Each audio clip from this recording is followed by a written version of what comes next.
कि तब मैं वापस आऊंगा। तो अब वो नहीं रहे। तो अब अगर आमिर वापस आए हैं पाकिस्तानी टीम में 4 साल के बाद, आखिरी मरतबा अगस्त 2020 में ये पाकिस्तान की जानिब से खेले थे, तो अब देखते हैं कि इन 4 साल में बहुत सा पानी पुलों के नीचे से गुजर चुका है। अब आमिर किस तरह परफॉर्म करते हैं इंटरनेशनल लेवल पर। बिल्कुल सही हाफिज साहब, बड़ा हकीकत। ये जो मोहम्मद हफीज़ ने कहा है कि सियासी फैसला उनको हटाने का, आपकी क्या राय है? मतलब जहां अगर हम शाहीन आफरीदी के फैसले को कहते हैं ना कि उनके साथ ज्यादती की है, तो अगर प्रिंसिपली अगर आप उसूली तौर पर देखें तो फिर हफीज़ के साथ भी इन्होंने ज्यादती की, उसको भी 2 सीरीज के बाद नहीं हटाना चाहिए था। बिल्कुल। हफीज का तो ये है ना हाफिज साहब के देखा जो तीर खा के कमी गा की दोस्तों से मुलाकात, अपने ही दोस्तों से मुलाकात।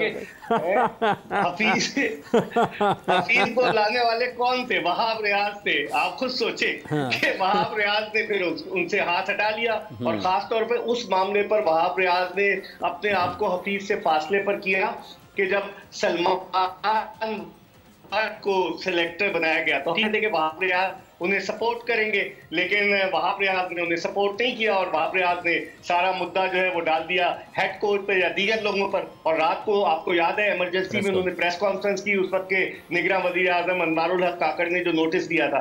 तो अब हफीज का जो अगर देखा जाए तो उनको लाने वाले तो वहाब रियाज थे, और मुझे अच्छी तरह से याद है दोनों पीटीवी पर बैठ रहे थे, एक्सपर्ट कॉमेंट दे रहे थे, और दोनों रावलपिंडी से लाहौर आ रहे थे, प्लानिंग कर रहे थे कि क्या करना है क्या नहीं करना है, कि अनाउंसमेंट नहीं हुआ था। तो इसका मतलब यह हुआ कि हफीज को लेकर जो लोग आए, ज़का अशरफ को वहाब ने जो है वो सजेशन दी थी, लेकिन हफीज का तजुर्बा इतना अच्छा नहीं रहा। सियासत तो है हाफिज साहब, आपको पता है इमरान कि पाकिस्तान क्रिकेट में कितनी सियासत है, पल पल सियासत है, वो सरायत कर गई है पाकिस्तान क्रिकेट में, आप उसको निकाल नहीं सकते। बिल्कुल सही, बिल्कुल सही। बेग साहब आपके वक्त का बहुत शुक्रिया, आपसे बात करके बहुत अच्छा महसूस हो रहा है, क्योंकि इतना सच जो है वो पाकिस्तान में बहुत कम लोग बोलते हैं। तो हाफिज़ साहब, जैसे अभी बेग साहब से गुफ्तगू हो रही थी, मोहम्मद आमिर की मैंने बात की है, आप क्या कहते हैं? देखिए ये जो अभी बेग साहब ने बात की है ना मोहम्मद हफीज़ का, जो उन्होंने हवाला दिया है वहाब रियाज का और सलमान बट का, देखिए उसूली तौर पर अगर आप देखते हैं तो आपको मोहम्मद हफीज़ को भी वक्त देना चाहिए था। अगर उनको आपने टीम का डायरेक्टर लगाया था, क्या आप किसी गैर मुल्की के साथ ऐसा कर सकते थे? आप नहीं कर सकते थे। हम अपने क्रिकेटर्स के साथ, ये अताउर रहमान यहाँ बैठे हैं, ये भी हमारे अपने क्रिकेटर हैं। बिल्कुल ऐसे। बहुत सारे लोग ऐसे हैं जिनके साथ हम सिर्फ उनके चेहरों को देखकर नज़रअंदाज करते हैं उनको, या उनके बारे में फैसले करते हैं। देखिए हफीज़ से आप बहुत सारी चीज़ों पर इख्तलाफ कर सकते हैं, आप उनकी बहुत सारे बयानात से इख्तलाफात कर सकते हैं, आप उनके काम करने के तरीके से इख्तलाफ कर सकते हैं, लेकिन जब आपने उनको पाकिस्तान टीम का डायरेक्टर लगा दिया है ना, तो फिर ये उनके साथ ज्यादती है।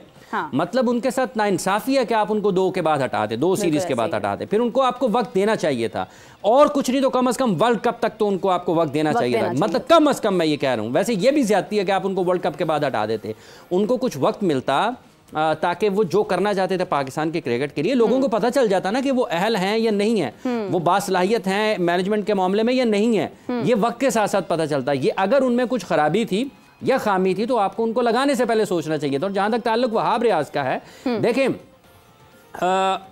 आपको हवा के साथ चलना आसान होता है, आपको जिधर पानी है ना उसकी तरफ आपको तैरना आसान होता है। आपने अगर बड़ा काम करना होता है या मुश्किल फैसले करने होते हैं, आपको अगेंस्ट द विंड चलना पड़ता है। बिल्कुल। आपको पानी में उसके उलट आपको तैरना पड़ता है अगर आपने बड़े काम करना होते हैं। ये बहुत आसान है। मतलब वहाब रियाज साहब के होते हुए सलमान बट साहब को उन्होंने सिलेक्शन कमेटी में कंसल्टेंट मुकर्रर किया, और मतलब उसमें बहुत सारे पर्दा नशीनों के नाम है, मैं यहाँ पे लेना नहीं चाहता हूँ, लेकिन लोगों को पता है किस किस के नाम है, कि किस तरीके से लोगों ने उसके पीछे से काम चलाया। ठीक है जी। तो अगर उनको आपने सिलेक्टर कंसल्टेंट मुकर्रर किया था तो वहाब को अपनी टीम मेंबर के साथ, अपने टीम मेंबर के साथ खड़ा होना चाहिए था, और वहाब को उन्होंने उस वक्त पीछे हट गए। ठीक है, फिर जब हफीज का मामला आया फिर वो पीछे हट गए। ठीक है, उनको अपनी टीम के साथ खड़े होना चाहिए था, वक्त देना चाहिए था। ये क्या है यार, ओहदे आते जाते रहते हैं, आपको जिंदगी में दोबारा मौका मिल सकता है, लेकिन आपको कम अज कम कोई उसूली मौक़िफ़ इख्तियार करना चाहिए। ये नहीं है कि आप एक टाइम में बाबर आजम को कप्तानी से हटाने की हिमायत कर रहे हैं, 3 हफ्ते के बाद आप उसको बनाने की हिमायत कर रहे हैं। क्या कर रहे हैं आप पाकिस्तान की टीम के साथ, पाकिस्तान की क्रिकेट के साथ क्या कर रहे हैं?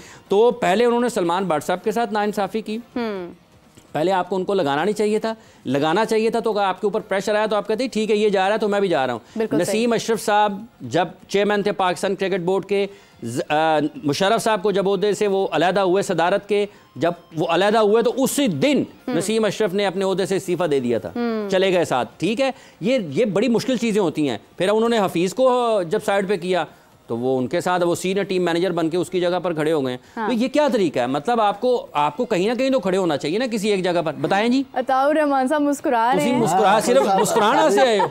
नहीं हाफिज साहब, मैं तो आपकी बातें सुन रहा हूँ, हकीकत आप बयान किए जा रहे हैं, मुझे बोलने की बोले बताएं। अब मैं क्या बताऊंगा, सारा कुछ तो आपने बताया। मेरी बात सुने, लेकिन बात इतनी है कि ये जो क्रिकेट के साथ हो रहा है ना, ये पाकिस्तान के क्रिकेट की तबाही की तरफ है। लेकिन ये शुरू से हो रहा है या ये अब ज्यादा होना शुरू? नहीं, अब जब से पॉलिटिकल इन्फ्लुएंस हुई है ना बीच में, हाँ। तो उस वक्त से ये काम शुरू हो गया। तो हमारा जब तक चीफ सिलेक्टर होते थे, कप्तान अगर स्ट्रॉन्ग था ना, हाँ। इमरान खान क्यों कामयाब हुआ था? हाँ।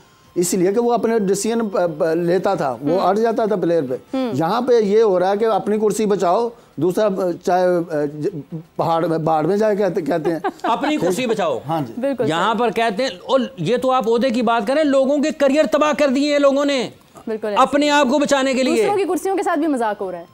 हाँ, वो तो ये तो हमारा वतीरा बन गया है ना पूरे हाँ। पाकिस्तान में आप जिसको भी देखो ना, वो कहता है अपनी कुर्सी बचाओ भाई, दूसरा मरता मर जाए, कोई परवाह नहीं है। यही हो रहा है क्रिकेट के साथ भी, यही हो रहा है। आप देखेंगे एक मतलब आपको चीफ सिलेक्टर भी बनाया, आप सीनियर मैनेजर भी बन गए, ठीक है, मैं क्रिटिसाइज नहीं कर रहा। नहीं तो करें जनाब, आप ये क्रिटिसाइज भी अच्छे तरीके से कर रहा हूँ ना, कि भाई सारा कुछ आपने किया है। क्रिटिसिज्म भी तो अच्छाई के लिए, बेहतरी के लिए। नहीं, वही है ना, आपके 3 होते हैं। अगर कोई मुझे चीफ सिलेक्टर भी बना दे, सीनियर मैनेजर भी बना दे और टीम का एडवाइजर तो चेयरमैन भी बना दे, तो मैं किधर जाऊंगा? सही बात नहीं, लेकिन आप देखिए ठीक है ना, मेरी परफॉर्मेंस तो बिल्कुल एक देखिए आप एक ही जो होता है ना, 25 करोड़ लोग हैं, 25 करोड़ लोगों का मुल्क है, सैकड़ों क्रिकेटर्स हैं आपके पास। हाँ। ठीक है, आपकी पार्लियामेंट भरी पड़ी है मुंतखब नुमाइंदों से, ठीक है, और आपके पास बंदा नहीं है।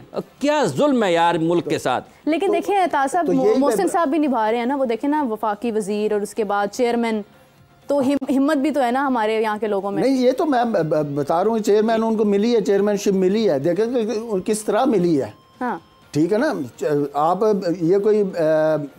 ये कोई ऐसे नहीं है कि वो पहले चीफ मिनिस्टर थे, फिर चेयरमैन, वहाँ से हटे इधर चेयरमैन आ गए, फिर इंटीरियर मिनिस्टर बैक वक्त वजीर आला भी थे, ठीक है, और पाकिस्तान क्रिकेट बोर्ड में उनको नामजद भी कर दिया गया था, उसका वो चेयरमैन भी बन गए थे। हाँ। ठीक है, फिर वो वजीर दाखिला भी हैं इस वक्त और पाकिस्तान क्रिकेट बोर्ड के चेयरमैन भी हैं। हाँ। देखें ये जैसे अताउर रहमान बता रहे हैं ना कि लोगों को, ये पाकिस्तान का ये हाल ऐसे ही नहीं हुआ क्रिकेट का भी, इसका जिम्मेदार सबसे पहले हम खुद हैं। मतलब ये जो 6-7 रुकनी सिलेक्शन कमेटी है, मतलब क्यों आप ये कहते हैं सारे काम में, आपको इनकार की जरूरत होनी चाहिए आप में। साहब आपके पास चीफ सिलेक्टर नहीं है कोई कि किसको पकड़ेंगे आप? 7 बंदों को पकड़ेंगे आप? 7 बंदों से उन्होंने बुनियादी तौर पर ये मीडिया के लिए एक मसला पैदा किया है कि किसी एक का नाम ही ना ले सके। नहीं, लेकिन टीम तो हमारी अच्छी बनी है, मोहम्मद यूसुफ भी टीम तो प्लेयर तो यही है ना, प्लेयर तो इन्होंने बनाने हैं, ये सिलेक्शन कमेटी ने प्लेयर बनाने हैं। ये सिलेक्टर 2-3 सिलेक्टर बहुत होते हैं, ठीक है, उन्होंने एक चीफ सिलेक्टर होता है। नहीं, अगर किसी को भी कहा जाए कि मोहम्मद आमिर को हमने सेलेक्ट करना है, तो कौन सी सिलेक्शन कमेटी होगी? वो कहेगी ठीक है जी, हमने उसको नहीं डालते टीम में, इमाद वसीम को हमने नहीं डालते। कौन सी सिलेक्शन कमेटी होगी? लेकिन इनकार तो करते ही आए ना। हाँ? इनकार तो करते ही आए। कौन इनकार? वो इनकार ये नहीं था, वो इस वजह से नहीं था, वो तो और भी कई क्रिकेटर्स हैं जिनको इनकार होता रहा है, वो मेरिट के ऊपर नहीं था। जैसे अभी बेग साहब ने बताया ना कि सरफराज को गलत हटाया गया, जैसे उससे पहले मैं बात कर रहा था कि मोहम्मद बाबर को 2019 में नहीं बताना चाहिए था कप्तान, ठीक है, फिर उसको 4 साल आपने कप्तानी दी है। ये पॉपुलर है ना लोगों में, इस तरीके से आप मीडिया मैनेज करते हैं लोगों को, आप जो है ना वो क्या उसको कहते हैं, मतलब ये तो और तरफ निकल जाती है बातें। सब बात इतनी है कि सही नहीं हो रहा, जितना भी क्रिकेट के साथ हो रहा है भाईजान, बिल्कुल सही, ये सिर्फ सही से बात ऊपर चली गई। हम भी फिर भी कहते हैं कि जी हमारी टीम वर्ल्ड कप में अच्छा परफॉर्म करेगी, आई होप कि अच्छा परफॉर्म करेगी, क्योंकि प्लेयर तो हमारे पास यही है।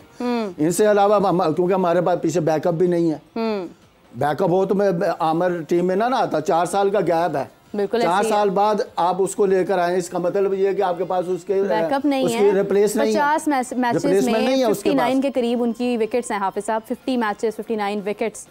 बॉलिंग एवरेज बेहतरीन का तो आमर आपके पास उस लेवल का इतने ऐसे में कोई प्लेयर नहीं आया। मैं उस पे क्रिटिसाइज नहीं कर रहा, लेकिन which way he is coming in come back in the team. देखिए ये ठीक है, ये बात ठीक है, हफीज ने भी ये कहा है। देखें आप देखें बात ये है कि जब वो बाहर हुए, क्या वो प्रोसेस था बाहर करने का? नहीं था ना।